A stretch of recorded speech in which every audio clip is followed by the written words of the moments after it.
একসময়ের ৩ ফসলি জমি এখন তার পাশে গড়ে উঠেছে বিশাল শিল্প কারখানা। ঢাকা চট্টগ্রাম মহাসড়ক ধরে মিরসরা এলেই চোখে পড়ে এমন অসংখ্য শিল্প প্রতিষ্ঠানের সারি। শুধু এই উপজেলাতেই রয়েছে প্রায় ৫০টির মতো কারখানা। ৩০,০০০ একর জুড়ে দেশের বৃহৎ শিল্পাঞ্চল থাকলেও এর বাইরেও এখানে যত্রতত্র গড়ে উঠছে নতুন নতুন কারখানা। এতে হারিয়ে যাচ্ছে কৃষি জমি আর হুমকিতে পড়ছে প্রাকৃতিক পানির উৎস। সীতাকুণ্ড শিল্পায়নের পুরনো কেন্দ্র। এখানে রয়েছে অন্তত ৫০০ শিল্প কারখানা আর জাহাজ ভাঙা ইয়ার্ড। শিল্পের চাপে হারিয়ে গেছে সুপেয় পানির উৎস। শহরের কাছাকাছি এই দুই উপজেলায় ৩০ থেকে ৪০টি গ্রাম এখন তীব্র পানি সংকটে। সীতাকুণ্ডের কুমিরা ইউনিয়নে দেখা যায় ছোট ছোট এমন অসংখ্য কুয়ো। নিরাপদ পানির অভাবে দূষিত এসব পানি দিয়ে চলছে দৈনন্দিন জীবন। ভূগর্ভস্থ পানির স্তর নেমে যাওয়ায় বিভিন্ন স্থানে ৪০০ থেকে ৫০০ ফুট গভীর নলকূপ বসিয়েও মিলছে না সুপেয় পানি। আগে ৪০০-৩০০ ফুট গেলে পানি পাওয়া যেত ডিপে, এখন তো ৫০০, ৬০০, ৭০০ উপরে গেলে তারপরে পাওয়া যায় কিনা গ্যারান্টি নেই। শুধু খাবার পানি নয়, সংকট দেখা দিয়েছে সেচের পানিতেও। পাহাড়ি ছড়া শুকিয়ে গেছে, দখল আর দূষণে মৃতপ্রায় খালবিল। শিল্প কারখানার পানির চাহিদা মেটাতে কমে যাচ্ছে প্রাকৃতিক প্রবাহ। হুমকিতে কৃষি আর জীববৈচিত্র্য।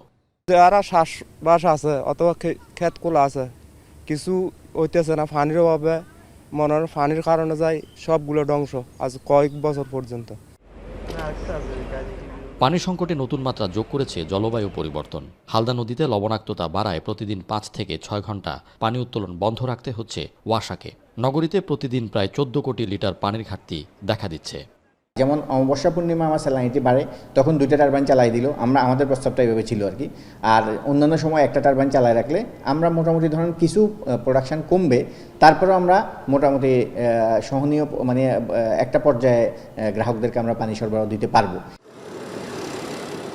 কর্ণফুলী নদী তীরবর্তী পটিয়া ও আনোয়ারাতেও একই চিত্র। অপরিকল্পিত শিল্পায়নের কারণে এসব এলাকাকে পানি সংকটাপন্ন ঘোষণা করেছে সরকার। অন্তত 15টি গ্রামের মানুষ নিত্য ব্যবহার ও কৃষিকাজে পানির অভাবে ভুগছেন।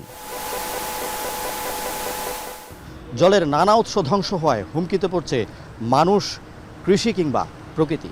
জলবায়ুর চ্যালেঞ্জের সাথে অপরিণামদর্শী শিল্পায়ন দিন দিন এই অঞ্চলকে ঠেলে দিচ্ছে এক বিপর্যয়ের দিকে।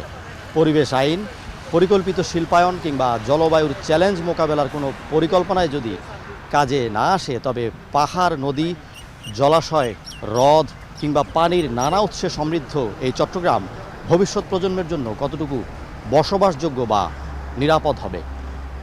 ফয়সাল করিম, এখন চট্টগ্রাম।